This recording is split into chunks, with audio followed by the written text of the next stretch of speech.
Bienvenue sur Africa 24 dans cette nouvelle édition du QG News. Voici les titres de l'actualité. Le Conseil supérieur de la communication a vu le jour au Niger il y a 25 ans, jour pour jour, 25 ans de régulation des médias. Quel bilan dressé? Élément de réponse à suivre dans cette édition.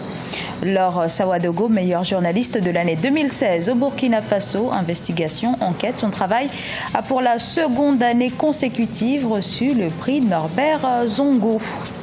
De la danse avec le portrait à suivre de Germaine Sikota, jeune chorégraphe togolaise, également artiste très engagée.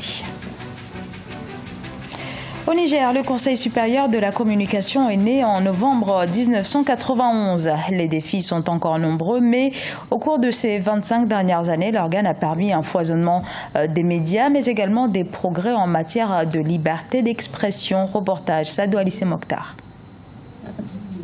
Le Conseil supérieur de la communication, l'organe de régulation des médias nigériens, a 25 ans. C'est en effet le 3 novembre 1991 que les forces vives de la nation réunies au sein de la conférence nationale souveraine ont adopté l'acte fondamental qu'il a créé. Sa naissance a marqué, selon les autorités, le début d'une nouvelle ère institutionnelle au cours de laquelle cet organe a favorisé l'existence d'une pluralité médiatique, mais aussi et surtout a garanti la diversité des opinions au Niger.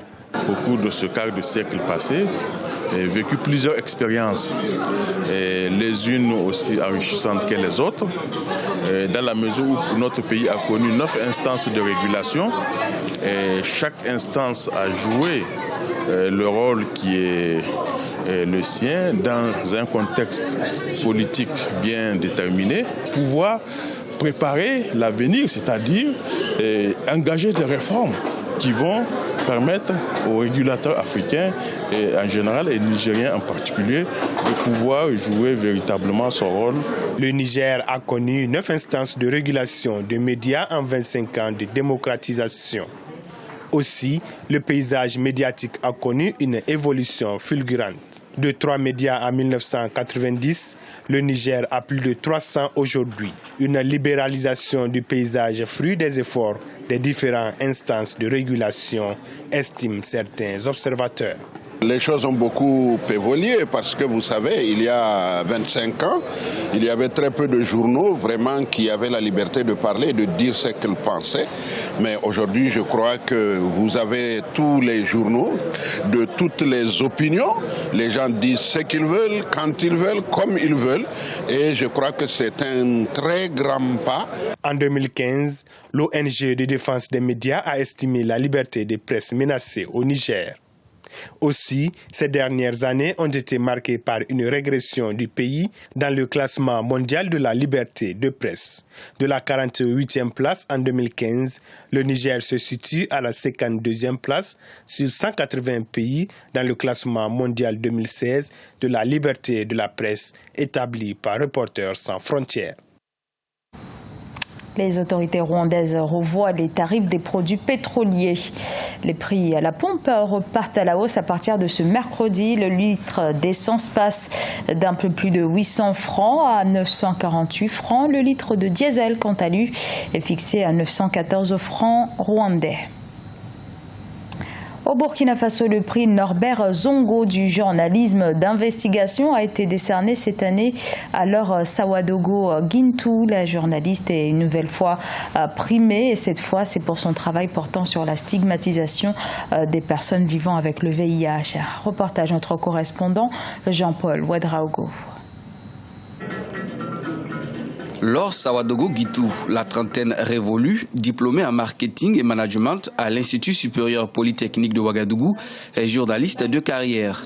Elle totalise 18 années de pratique et ne manque pas de faire la fierté de Radio Légende, cette station qui lui a ouvert ses portes alors qu'elle ne vouait d'intérêt que pour les métiers scientifiques. Sacrée pour la 2e fois consécutive meilleure journaliste féminine du Burkina Faso le 20 octobre 2016, l'œuvre qu'elle a présentée est un témoignage émouvant réalisé avec Mamadou Sawadogo, une personne atteinte du sida. Il m'a parlé de son expérience de vie de couple, puisqu'il est en couple avec son épouse. Ils sont mariés depuis 18 ans. Donc, et son couple a la particularité d'être sérodiscordant, c'est-à-dire l'un des conjoints est séropositif et l'autre conjoint est séronégatif. Donc on a partagé ensemble leur expérience, c'est-à-dire j'ai cherché à savoir est-ce qu'ils vivaient une vie de couple comme tous les autres et comment ils ont réussi à avoir des enfants sans que son épouse ne soit contaminée par le VIH et sans que ses enfants aussi ne soient contaminés par le VIH. C'est avec une moyenne générale de 15 sur 20 obtenue qu'elle a été choisie parmi 21 autres postulants par un jury composite comprenant en son sein d'anciens journalistes. Le prix, qui est doté de la somme d'1 million de francs CFA et d'une bourse d'études d'1 mois à Bruxelles, se révèle un véritable coup de pouce pour ces projets. Alors je voudrais porter un message justement surtout aux femmes journalistes. Alors ça fait 4 fois que je postule pour ce prix. La première fois que j'ai postulé, je n'ai pas gagné. Et la deuxième fois que j'ai postulé, j'ai eu le prix d'encouragement, c'est-à-dire le 2e prix. La 3e fois que j'ai participé, j'ai eu le prix de la meilleure journaliste 2015. Et la 4e fois, j'ai encore eu le prix de la meilleure journaliste 2016. C'est-à-dire à force de persévérance. Et quand on est passionné par le domaine, eh bien, ça ne peut que payer un jour. À titre de rappel, le prix de la meilleure journaliste est organisé chaque année en marge de la Journée nationale de la liberté de la presse. L'initiative est du Centre national de presse Norbert Zongo qui entend ainsi encourager les femmes à la pratique journalistique. En plus de l'or Sawadogo, 2 prix spéciaux de 400 000 francs CFA chacun ont également été décernés à Mireille Bayala du quotidien L'Observateur Palga et à Mireille Ouetraogo du quotidien public d'information Citoyen. Le processus d'obtention de la carte d'identité de la communauté des États de l'Afrique de l'Ouest pose toujours problème au Sénégal. Les Sénégalais dénoncent des délais d'attente trop longs pour l'obtention de cette carte qui devrait notamment permettre la libre circulation dans la sous-région. Reportage à notre correspondant El Hadj Ndiaye. Depuis le 15 octobre 2016, le Sénégal s'est lancé dans la confection des nouvelles cartes d'identité biométrique de la CEDEAO, la communauté économique des États de l'Afrique de l'Ouest. Toutefois, la production de cette carte à puce se heurte à plusieurs obstacles pour les inscrits de la préfecture de Dakar.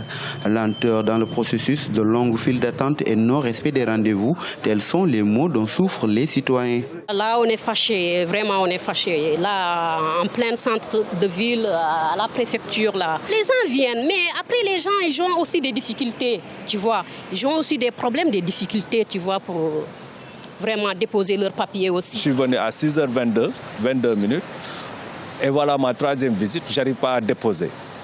Qu'est-ce qu'on nous dit? On nous dit que les listes souffrent à partir de 22h du matin, 21h, 22h, 23h. Et je me demande, à cette heure-là, qui est responsable qui reste ici pour pouvoir déposer?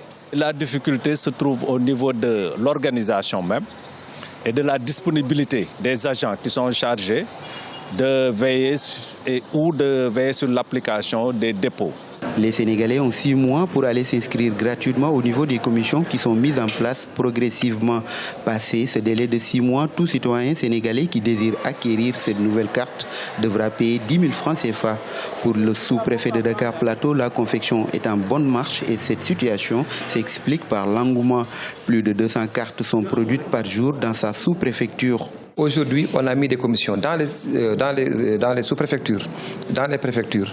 Et dans toutes les circonscriptions administratives du Sénégal, il y aura des commissions. Nous étions à la phase test, c'est un début. À partir de ce week-end, il y aura un maillage au niveau national. Les inscriptions dans la diaspora débuteront en décembre 2016. Pour rappel, le Sénégal est le premier pays de la CEDEAO à mettre en place la carte d'identité biométrique. Elle permettra de circuler dans l'espace CEDEAO, de servir de carte de séjour, de passeport au niveau des aéroports tout en permettant d'identifier l'individu détenteur. Elle servira aussi de carte d'électeur au Sénégal. En à peine quelques années, elle a su s'imposer dans le milieu de la danse au Togo. La chorégraphe Germaine Sikota est désormais reconnue de ses pairs grâce à ses aptitudes scéniques, mais également à son engagement. Le portrait de Germaine Sikota par Emefa Kofi. Elle s'appelle Germaine Sikota. À 30 ans, la Togolaise est artiste chorégraphe confirmée et soutenue par le ministère de la Culture. Sur scène, elle fait valoir son professionnalisme acquis à l'École des Sables au Sénégal ou encore au Centre de développement chorégraphique La Termitière au Burkina Faso. Ces chorégraphies abordent les thèmes à l'exemple du leadership féminin, des questions de santé publique ou encore du conflit entre la culture occidentale et celle africaine. Et c'est bien là le sens de l'une de ses réalisations à la Biennale des danses nouvelles africaines, édition 2016. Pour la plus grande partie de la pièce, j'étais de dos pour exprimer la perte de repères de la jeunesse. Aujourd'hui, vous ne pouvez pas parler à quelqu'un qui vous fait dos et vous serez content. Non, ça n'existe pas. Le dos signifie, pour moi, dans cette pièce, un obstacle. Quelque chose qui ne va pas, quelque chose qui ne marche plus. C'est en 2007 qu'elle a décidé de faire carrière en tant qu'artiste danseuse. Germaine a donc débuté avec l'apprentissage des danses traditionnelles togolaises. Aujourd'hui, elle travaille en collaboration avec plusieurs compagnies de danse au Togo et en Afrique. Pour la réussite de son métier, elle est notamment encadrée par un administrateur. Je suis Germaine Sikota depuis déjà environ 7 ans. Et depuis le début de sa carrière, en quelque sorte, sa particularité, c'est qu'elle est très tenace. C'est une artiste très engagée dans ce qu'elle a envie de faire. Et elle fait toujours de sorte que son projet aboutisse avec succès. Pour Germaine Sikota, être danseuse chorégraphe ne se limite pas qu'à la scène. Aujourd'hui, elle est à l'initiative de plusieurs ateliers de formation à l'endroit des amoureux de ce métier. En 2015, soutenue par le Fonds d'aide à la culture, elle initie une formation à l'échelle nationale sur l'analyse fonctionnelle du corps dans les mouvements dansés. Ce journal a été réalisé par l'ensemble de la rédaction. Nous vous remercions pour votre fidélité. Dans un instant, une nouvelle édition de l'actualité sur Africa 24.